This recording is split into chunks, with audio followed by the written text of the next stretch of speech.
This is a copy of the Sverdlovsk newspaper from November the 29th, 1968. An article on the front page entitled Berezovsky Dreams, or What Was That?, gives the state-sanctioned account of what could have been the actual crash. Translated, the Russian copy reads, 5 glowing balls of light appeared over the horizon and started to move in the direction of the city. 4 of the objects moved in opposite directions, while the 5th began to rapidly lose altitude and soon completely disappeared behind the forest terrain. Several seconds after its disappearance, there was a deafening explosion. And in typical Soviet fashion, the paper cites the official statement. The blast had taken place at the grain storage unit number 27. The explosion was caused by one of the employees who had violated the safety code, resulting in a charge of negligence. He was sentenced to restitution of the material losses suffered by the state. What helps make the account in Vereshchagin's book so compelling is the existence of several reels of film which seem to back up the story. While rumors of such film first began circulating some years ago, it was not until Vereshchagin led us to the black market dealer in possession of these materials that we got our first look at what could be remarkable new evidence. If this film indeed corresponds with Vereshchagin's story, what we are looking at is the scene of the crash site in Berezovsky as viewed by a camera on top of a military truck. The focal point of this scene is here, and indeed appears to be a disc embedded in the ground. Here we see soldiers exiting the truck, led by a captain. The troops are met by another officer, this one a major, and then they join other soldiers and officers already on the scene. This footage is one of 4 reels of film acquired during our investigation. This film footage certainly seems to depict interest by Russian military personnel in the object that is seen sticking out of the ground. Soldiers, officers, and civilian-clothed agents are deployed around the site, and they appear to be both guarding and examining the object. This is what we found on one of the 4 reels of film obtained in Russia. After viewing the footage, we were able to determine that it was most likely shot with 2 separate cameras, one apparently a handheld camera, which starts out on the approaching truck, and a second one seen here on a tripod. As the soldiers march past, you can see the cameraman turn to follow the troops. Here we cut to the other angle, the point of view from the tripod camera. And here you see the handheld camera as the truck pulls up. Both cameras change vantage points several times during the film, as if to get better views, or perhaps under orders of a superior. From this angle, we see yet more troops arrive. Author Veniamin Vereshchagin describes the event. And here you see the man who is probably the head KGB agent directing the cameraman to point his camera toward the disc. A total of almost 1,200 feet of negative were recovered just on this crash site. It is possible that more film was shot, but this is all that we were able to obtain. None of this film depicts the removal of the disc itself, and at no point do we see inside the object. From this angle, we do see the handheld camera shooting behind or inside the disc. However, that footage, if it was in fact ever shot, was not included in the cans of film we acquired. We can only speculate that it may still be at large. We must also speculate on how the object ended up here. Based on information from Vereshchagin's book and what we can see in this footage, we have created this computer-animated version of how researchers believe the crash may have occurred. The questions then become, where did this object come from and how did it come to crash here? And more importantly, what has happened to it since? So it was with a sense of both excitement and caution that we examined the footage recently recovered in Russia. This reel contains images of what appears to be a scientific or medical examination of organic body parts. The individuals seen here appear to be forensic pathologists or biological research scientists. Speaking in Russian, they are seen inspecting the specimen, the leader of the procedure describing his actions and the measurements they are taking. After several minutes of this, there is a change in camera angles.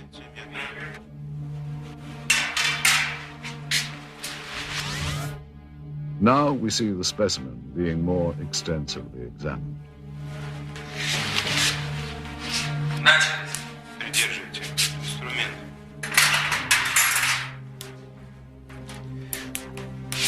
Ткани разрезаются тяжело.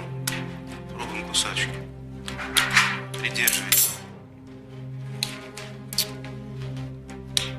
Ребра пытаюсь перекусить.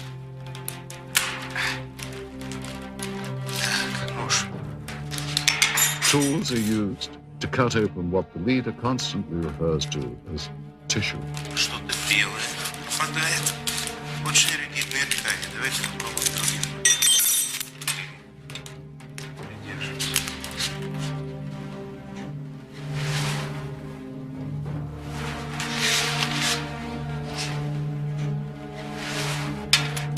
Не оцените вот этот вот лоскут.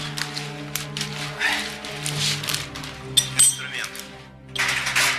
Нет, пинцет. He also describes parts that are removed as resembling various organs.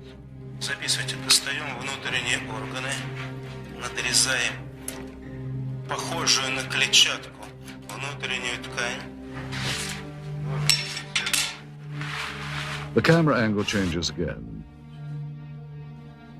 And finally, the scientists are seen posing for the camera, holding up various samples of the dissection. If this footage is authentic, it represents one of the greatest scientific discoveries of all time. One must wonder where this film was shot and what happened to the specimen seen. If this is footage of a genuine scientific examination, what happened to the results? What did the Soviets learn, and what have they done with that knowledge? Did agents of the KGB have reason to keep this secret for so many years? Certainly there are more questions here than answers. Case in point, the intriguing film footage we had acquired. Proof, some say, of alien visitation.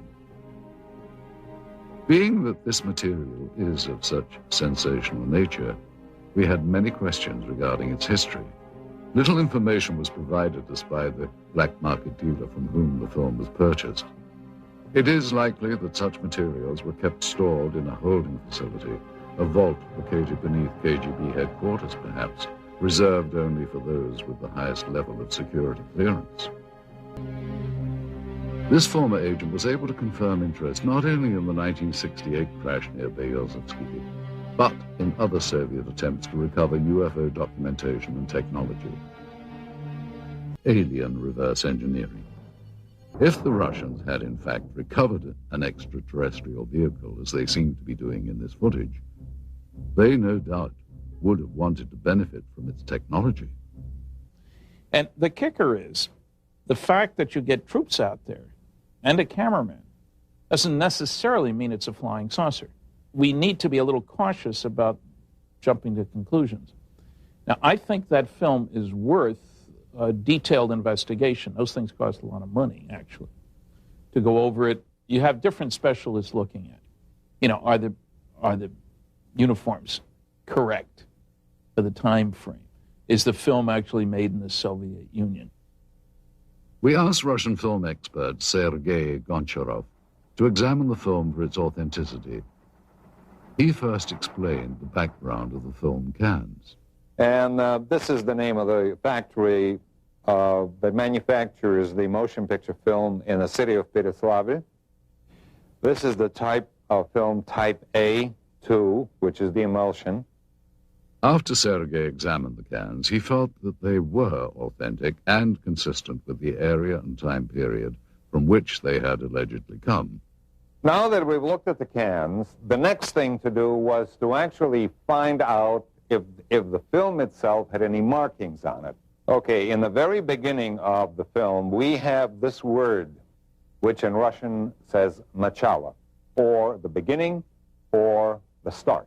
Now, the next bit of information are these two items. M-A-R-T, Mart, which is the month of March, 1969, letter G for year. So the year of 1969, the month of March. Okay, then we have the two bits of information which says plyonka number 267. Plyonka in Russian means emulsion or film, could denote the reel, the roll, or a batch, and this, of course, is the number. The next thing we see is this bit of information. Совершенно секретно, top secret archive of the KGB logo and the word archive of the KGB. Finally, Sergei Goncharov compared the markings on the film itself to what was printed on the cans. As you notice right here on the edge of the negative, we have the word безопасная пленка, meaning safety film, and type A2 or type A2, which is exactly the information that you have on a can. Next, we showed the film to Russian researcher Paul Stonehill. The colors of the film, the quality, soldier uniforms. Somebody would have to go into special, to make a special effort to make a film that feels like something that was made in 1960s. I've seen a lot of films made in the 1960s, and this film here is almost of the same quality. It's not a 1980s or 1990s film. The KGB officer that had been looking and touching things looks quite genuine. To me, my gut feeling is this is not something that they had made intentionally to fool people. You see, of course, it wouldn't be impossible to duplicate, you know, as a hoax. You would have to hire some actors and so on. But it was quite well done, aimed against the Americans, so something we never heard of it. So that's also dubious. Finally, while Mr. Hernandez felt that the film required more investigation, he was impressed and intrigued by it. Well, I would say that if this is real, and this footage, which seems to depict Russian pathologists dissecting what appears to be a non-human life form, requires further analysis. We then asked film expert Sergei Goncharov if he thought that the film's characteristics on this reel were consistent with the time period from which it was supposedly shot. It certainly is consistent with the information on the can. It is negative. It's got the negative perforations. It's exactly what the information on a can indicated. Sergei explains the significance of a flash frame, an interesting and possibly important characteristic of the film that was discovered. All right, now, a flash frame, this is, of course, a flash frame is that piece of film that is, when you push the button on the camera and you start exposure and you stop the camera to stop the exposure, and then you restart the camera again, by virtue of inertia, the camera will sometimes expose either a flash of light, or if you point the camera away from the person in front of it, you will see some other subject matter. Those flash frames appear between the takes and sometimes show things and people that are not part of the scene itself. You have people that have nothing to do with the information that you've seen on a film before or after. Again, an individual in uniform. You see these people performing a procedure. You have somebody in civilian clothes, people that you have not seen before, as this is in a flash frame segment, which was not meant to be as the procedure that was being photographed. Mr. Goncharov concludes that while the film's stock and camera techniques are consistent with KGB and Soviet government films of that period, he feels that the discrepancies with the subject matter require closer scrutiny. Anytime you have subject matter of this type, any additional investigation is worthwhile. Absolutely. And this, of course, is typical of Russian-Soviet medicine. I mean, when we think of Chernobyl, just remember back that there was a terrible lapse in any type of protection. It certainly would not happen in the United States. I mean, it would be unheard of. Next, Dr. Ryan commented on some of the specific medical procedures.